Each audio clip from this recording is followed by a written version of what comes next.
অনেকে আমাকে জিজ্ঞেস করেন কেন সিপিআইএম। আমি বলি যে যা যা প্রতিশ্রুতি দিয়েছিল আমাকে আমাকে আজকে তারিখে তাকিয়ে বল।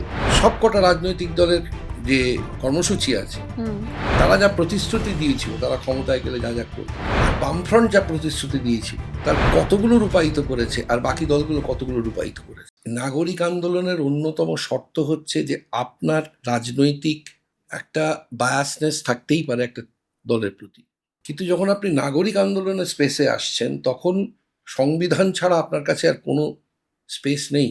সরকার সংবিধান সম্মত কাজ করছে কি করছে না, সরকার তার যে প্রতিশ্রুতি দিয়েছিল সেই প্রতিশ্রুতি অনুযায়ী কাজ করছে কি করছে না। অনেকে আমাকে জিজ্ঞেস করেন কেন সিপিআইএম।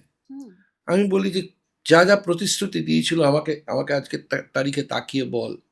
আজ এই 26-এ সব কটা রাজনৈতিক দলের যে কর্মসূচি আছে তারা যা প্রতিশ্রুতি দিয়েছিল, তারা ক্ষমতায় গেলে যা যা করবে, আর বামফ্রন্ট যা প্রতিশ্রুতি দিয়েছিল তার কতগুলো রূপায়িত করেছে আর বাকি দলগুলো কতগুলো রূপায়িত করেছে, কাছাকাছি পৌঁছতে পারবে না। কিন্তু আপনার কি মনে হয় 34 বছরে বামেরা কোনো ভুল করেনি? প্রচুর।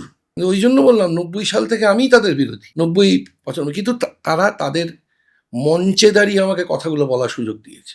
আপনি ভাবুন, একটা রাজনৈতিক দল যেই মুহূর্তে বলে বিরোধী শূন্য রাজনীতি, তার মানে গণতান্ত্রিকতার সম্পর্কে তাদের কোনো কিছু নেই ভাবনা।